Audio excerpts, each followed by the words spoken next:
Hi, I'm Andrew Armstrong. This is the back office. Something a little bit different today. We're going to have a business special. The topic is the cost of emails to business. Consider these two colleagues, colleague A and colleague B. Colleague A sends an email to colleague B. It takes colleague A 5 minutes to draft the email and colleague B 5 minutes to read the email. Once he replies to the email, it then takes colleague A a further 5 minutes to digest and act on it. Now, colleague B was busy doing a task when that email came in, and it takes him now up to 20 minutes to recover from having to deal with an email, just to get his focus back. He might now go get a cup of tea, stretch his legs, go to the loo. So there's a very real cost that colleague A now has, a cost to the organisation by emailing colleague B. But that's fine, emails have to happen. So the cost of the interaction, 3 times 5 minutes plus 20 minutes, total of 45 minutes. At an average of $40 per hour, this interaction costs the company $30. Let's consider a slightly more complicated scenario. In this scenario, colleague A has now CC emailed 4 people.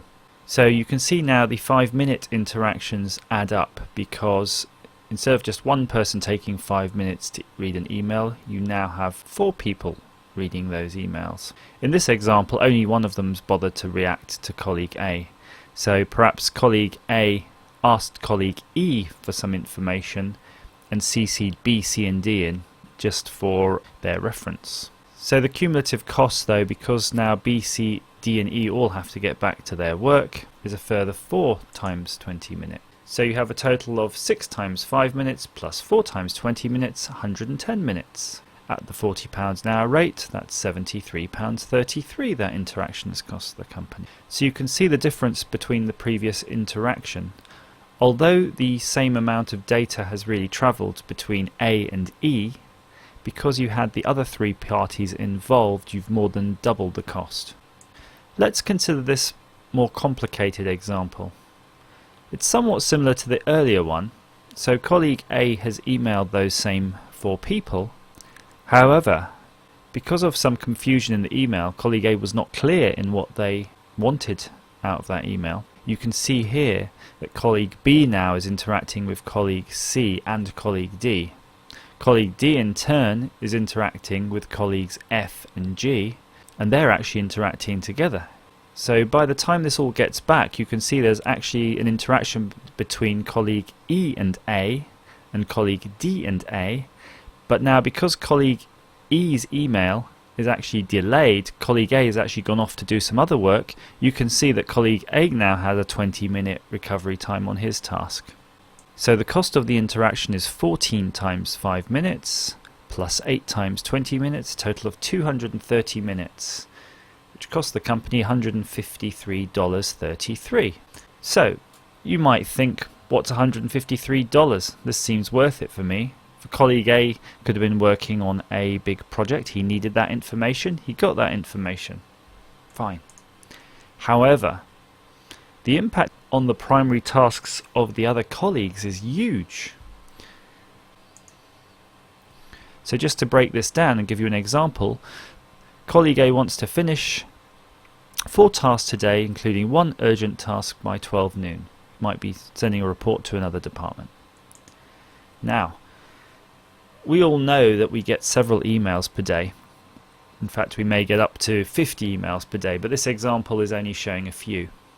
So he starts his task at 9 AM, and then 20 minutes in an email pops. That email takes him some time to react, some time to refocus, and then he continues his work. This happens several times throughout the day. You can see now that the primary task is delayed, well past noon actually. And that not only has a knock-on effect to the other 3 tasks he had that day. So those tasks themselves, in addition to being 3 hours late, they'll actually be delayed till the next day. And they can only be completed by noon the next day, assuming there are no further interruptions to this individual. So what kinds of impacts to your business would these delays cause? The average employee spends up to 18.3 hours on their main tasks each week, 13 hours of emails each week, 6.4 hours of collaboration, and 8.8 hours looking up information. That's research and finding out the answers to the questions. So that's a total of 637 hours per year spent in emails. At £40 per hour, that's over $25,000 per employee per annum. So how many employees in your organisation use email? How much of their time do you feel they should be using it?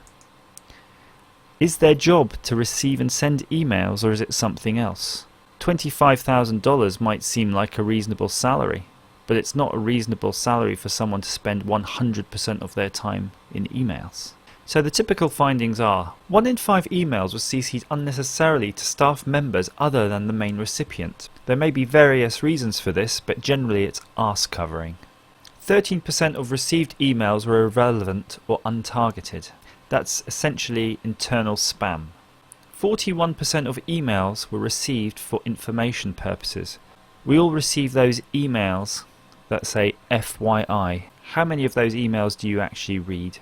Less than 46% of emails sent that required an action on the part of the recipient actually stated what the expected action was.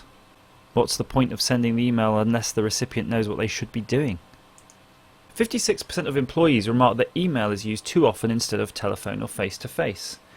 As you can imagine, a 10 minutes round time for even a small email is significantly higher than probably the minute it would have taken over the telephone. Ironically, almost half of employees felt their own emails were easy to read. You can think about this in terms of your own organisation. Do you feel that at least 45% of the emails you receive internally are easy to read? Conclusions. Do not CC emails unless all parties are involved directly. If you've got more than 3 people on the bucket list, why not consider holding a meeting instead? Does the information in the email add value to all the recipients? Are you bombarding 10 people? Really only 2 people are required to action that email? Do the other 8 people really care? Will it add value for them to know what's going on? You have to consider this in terms of those 20 minutes adding up. If you're sharing information and updates, is there a better means? Perhaps you can have a daily digest mailing list where all your staff can add their various informational emails to the mailing list, and then everybody will get a daily digest of that they can read in one sitting rather than spread out throughout the day. Perhaps you could have a newsletter or even just a daily stand-up meeting. If you require an action to be carried out, are you clearly articulating that action, whom you expect to action it, and when?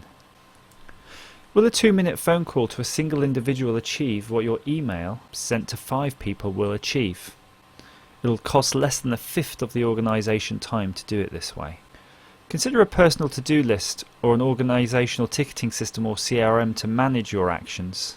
You might consider, rather than sending 5 actions out individually during a day, it'll be better to send them out in bulk. These are the references. You can look up this information yourself on the internet if you'd like to learn further about this subject. Thanks for watching.